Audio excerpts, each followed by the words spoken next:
They told her to play the violin as a joke, but when she did, the whole room stopped breathing. They didn't even try to hide it. It was fifth period, last row by the window. That's where Lena Carter always sat.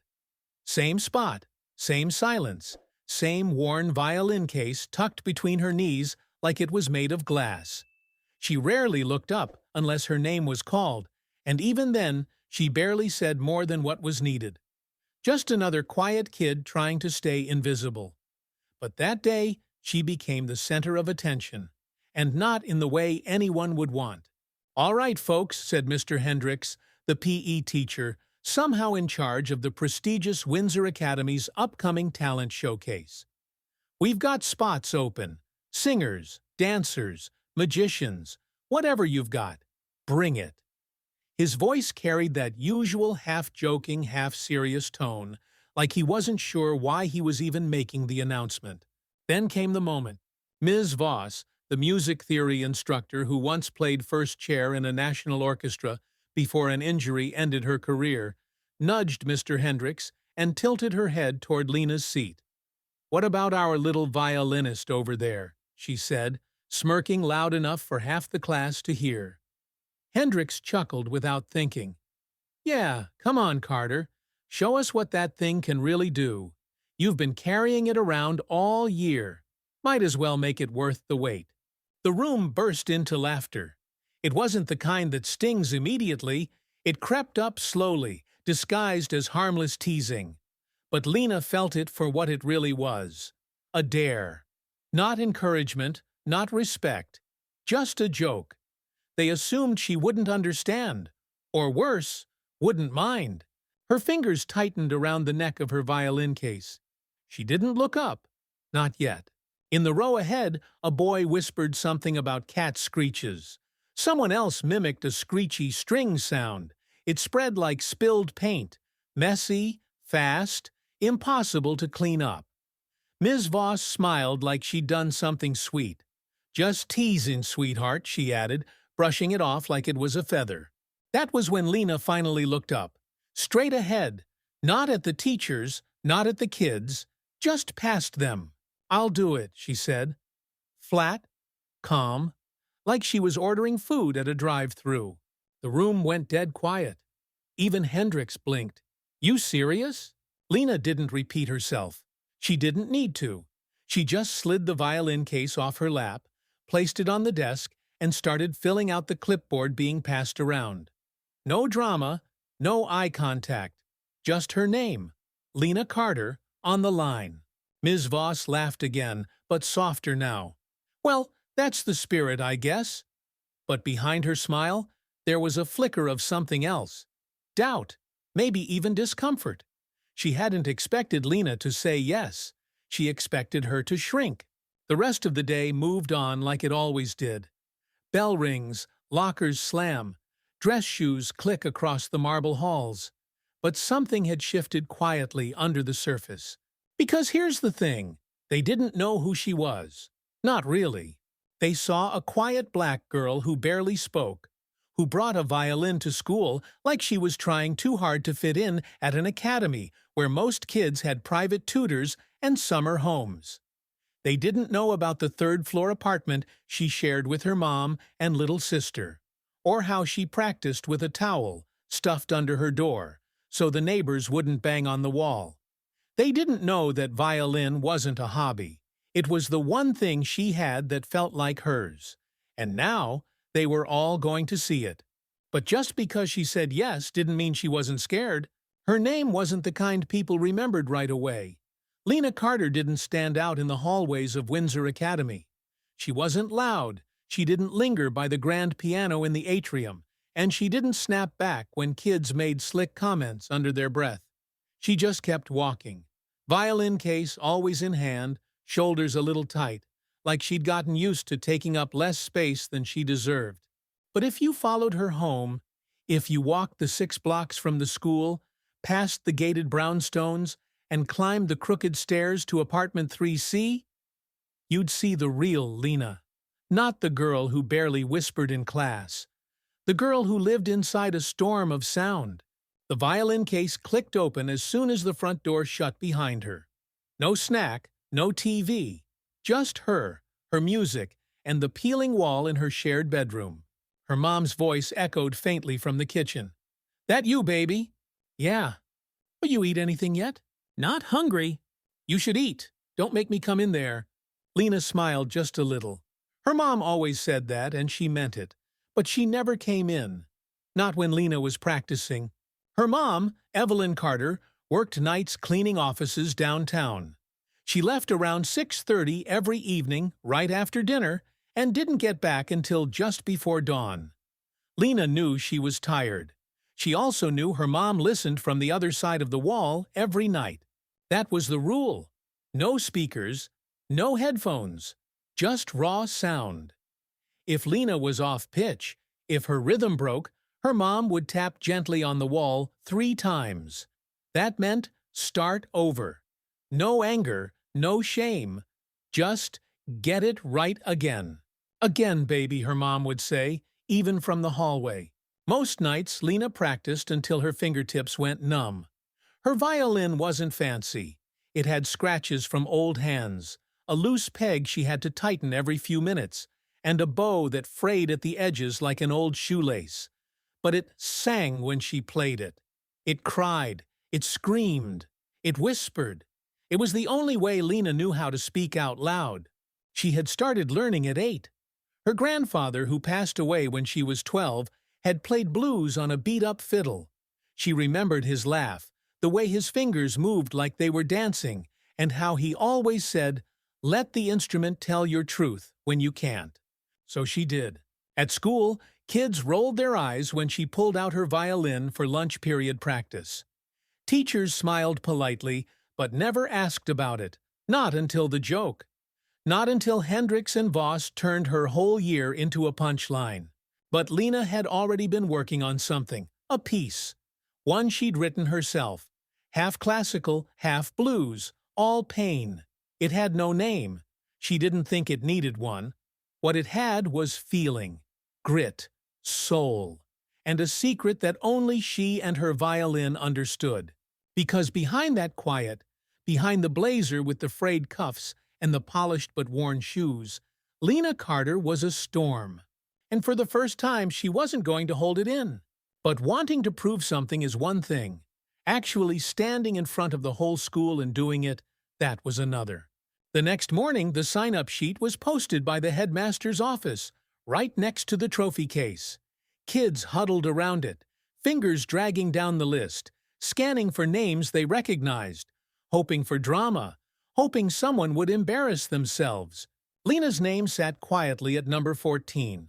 Some squinted, like they thought it was a mistake. "Who's Lena Carter?" someone asked, twirling a strand of hair around their finger. "That scholarship girl with the violin," another said. "Never talks. Probably going to play Twinkle, Twinkle and cry." Laughter again, always laughter. But Lena didn't flinch. She walked past them like she didn't hear it. The truth was, she heard every word, memorized it, folded it up, and put it in her chest like fuel. At lunch, Mr. Hendricks stood by the courtyard fountain, pretending to care who'd signed up. "Talent show's on Friday," he called out. "No turning back now?" He spotted Lena at the edge of the garden, tuning her violin in her lap. "You ready, Carter?" he called with a grin. She gave him a look that wasn't mean, wasn't friendly either. Just blank. Like he wasn't worth the energy it would take to answer. He raised his eyebrows and turned away. Inside the faculty lounge, Ms. Voss sipped her espresso, flipping through a list of performances. "Seriously, who let her sign up?" she asked, motioning to Lena's name. "She signed up herself," said Mr. Ellis, the art history teacher. "She's got the same right as the rest." Ms. Voss shook her head. "It's not about rights. It's about awareness. She's setting herself up. You really think she's going to stand on stage and not fall apart?" "I think maybe she surprises you," Mr. Ellis said, then turned back to his crossword. Ms. Voss didn't reply, but something in her jaw said she wasn't ready to admit she might be wrong. That afternoon, Lena sat on the edge of her bed with her violin and a blank notebook. Her mom leaned against the doorframe, wiping her hands on a dish towel. You sure you want to do this? She asked. Lena nodded without looking up. I already said yes. Her mom walked in and sat beside her, picking up the frayed bow. You don't got to prove nothing to people who don't even see you. You know that, right? I'm not doing it for them. Then who? Lena thought for a second, eyes drifting to the water stain on the ceiling. I guess me. Her mom smiled, pulled her close. Then do it right. At school, whispers grew louder as the week went on. Kids started making bets. Some said she'd chicken out. Others said she'd freeze. A few even said maybe she could actually play, but still laughed when they said it. Only one person really talked to her, Javier, a soft-spoken junior who played cello in the Academy's chamber ensemble. He caught up with her near the library. You doing original or something famous? Lena blinked. Original. He smiled. Good. Do something they can't compare to nothing else. She didn't smile back, but she nodded once. That was enough. Friday came fast. The stage was set up in the grand hall, polished wood, velvet curtains, a Steinway piano gleaming under the chandeliers. Parents would arrive later, but for now, it was students and faculty only. One by one, the acts went up. Singers, dancers, a kid who recited Shakespeare. The crowd clapped, some polite, some fake. Phones were out. Everything was being recorded. Everyone waited for someone to fall. Lena sat backstage with her violin across her lap, fingers tapping the wood like Morse code. Number 14, her number. But when they called her name and she stood up, no one expected what came next. The hallway outside apartment 3C always smelled like old carpet and reheated noodles. That's what Lena came home to every day. That and silence, except for the sound she made herself. As soon as her backpack hit the floor, she pulled out her violin. No snacks, no scrolling through her phone, no time for that. Just music. Practice. Over and over again. The piece she planned to play didn't have a name. It didn't need one. It started soft. Just a few notes that sounded like something slipping out from under a locked door. Then came the shift. That sudden pull that made people sit up straight. That's what she worked hardest on. The transition. Her grandfather used to say, make them feel like they've been dragged through something real, then give them peace at the end. She played barefoot on the carpet, her toes curling whenever she hit a note wrong. She didn't use sheet music. Everything was inside her head and her hands. They moved like they'd been doing this for 20 years. But it wasn't easy. Her bow was splitting at the ends. The E string buzzed if she pressed too hard. The bridge leaned just slightly to the left. Every couple of hours, she had to retune the whole thing from scratch. Still, she didn't complain. Her little sister, Mira, 8 years old and constantly curious, sat in the doorway watching her one night. You going to win? She asked. Lena shrugged without stopping. Why don't you play happy songs? She added. Lena paused, looking at her. I do. Mira scrunched her nose. They sound like crying sometimes. Happy and sad sound the same, Lena said. Mira didn't get it, but she nodded anyway and wandered off. Her mom came in around midnight, dropping her keys on the kitchen counter. Her feet were swollen. Her uniform smelled like bleach. You still at it? Lena was stretched out on the floor, her violin beside her like a sleeping pet. Almost done. Evelyn stepped over her and disappeared into the bathroom. When she came back out, she had a damp towel and sat beside Lena, pressing it against her hands. You push too hard. Your hands will give out, she warned. They already feel numb. Exactly. They sat there in quiet. Not awkward silence, just the kind you earn after knowing someone forever. You sure about tomorrow? Lena didn't even blink. Yeah. Evelyn looked at her daughter. The way her eyes didn't flinch, the way her shoulders didn't shake even though her fingers did. Okay, she said, then make them listen. The morning of the show, Lena didn't eat much, just a dry slice of toast and some water. Her hands were stiff, but she stretched them out over and over again. On the way to school, the sky was gray, threatening rain. When she got there, the grand hall smelled like too much polish and too many bodies packed into velvet seats. She peeked behind the curtain. People were already there. Whole classes, teachers, staff. Even the headmaster stood near the back with a clipboard. And phones. Everywhere. It wasn't nerves that hit her. It was heat. Her face flushed. Her fingers shook. Her stomach flipped. 14, someone whispered from backstage. She's number 14. The whisper felt louder than it was. Lena found a corner and sat down with her violin across her knees. She closed her eyes. She didn't think about Hendrix or Voss or the kids waiting to laugh. She thought about her mom's towel-wrapped hands, about Mira in the doorway, about her grandfather's words. Make them feel it. That's all she had to do. But it only takes 1 second, one crack in your voice, or one slip of the bow to lose everything. They called her name like they were unsure how to say it. Next up, Lena Carter. The room didn't clap right away. Just a few awkward taps, some murmurs, a cough, a shoe scuffing against the floor. Lena stood from her chair backstage like she was being pulled by an invisible string.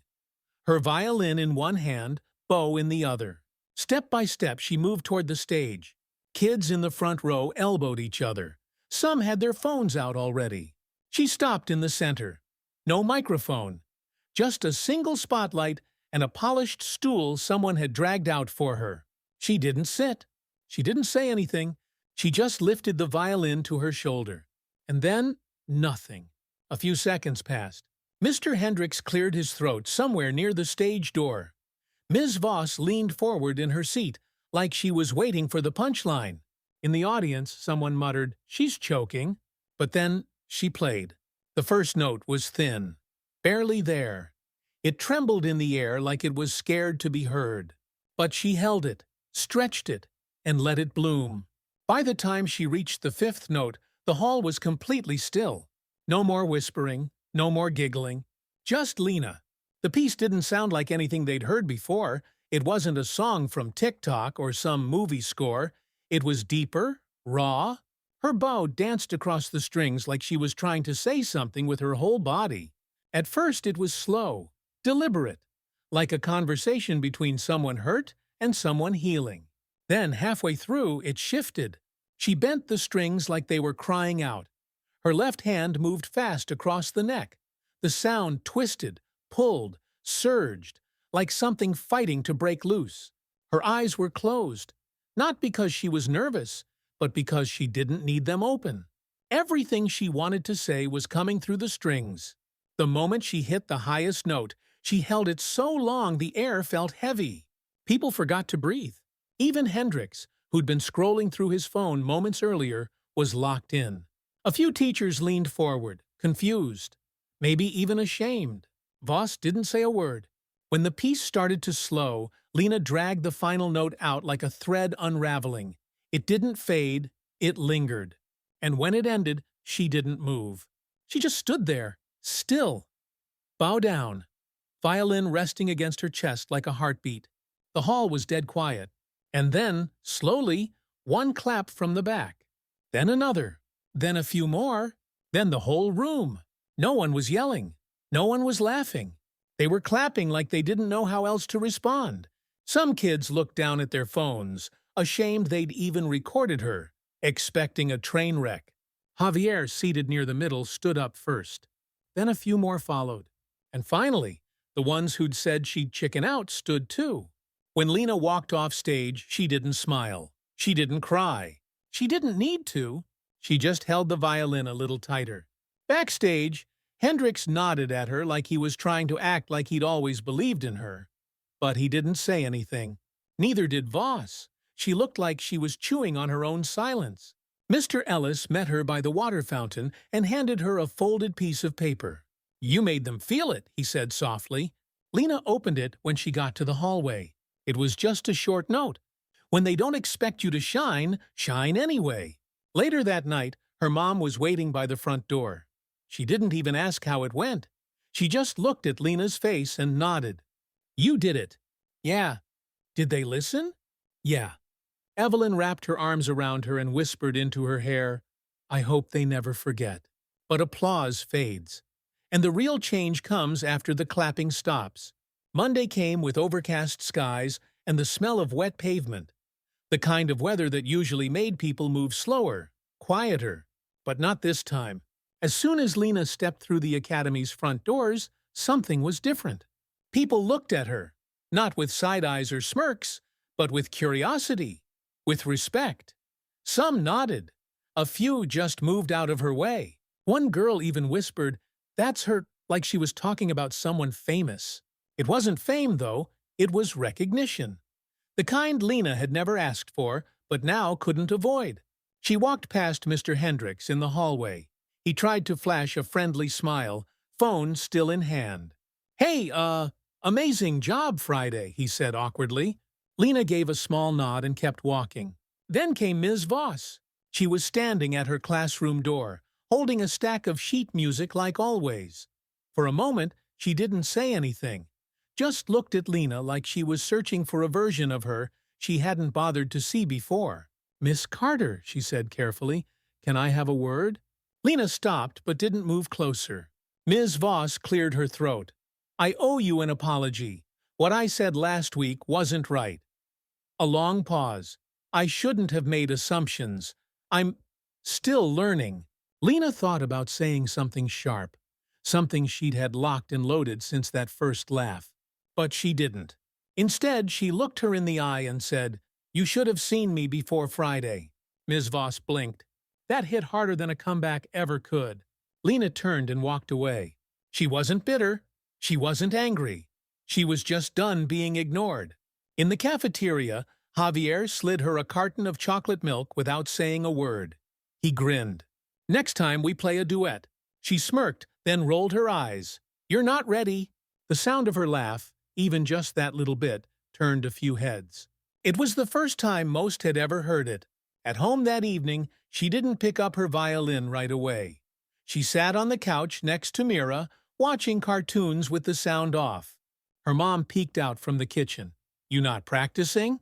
"Not tonight," Lena said. "You good?" She thought for a second, then nodded. "Yeah, I'm good." Not everyone clapped because they cared. Not everyone who stood that day changed overnight. But some did. And sometimes that's enough to start something. Some people won't see you until you force them to listen. So play your truth anyway. If you've ever been doubted, overlooked, or laughed at, remember Lena. Remember that silence is powerful. But your voice, in whatever form it takes, is louder. Tell your story. Let them hear it.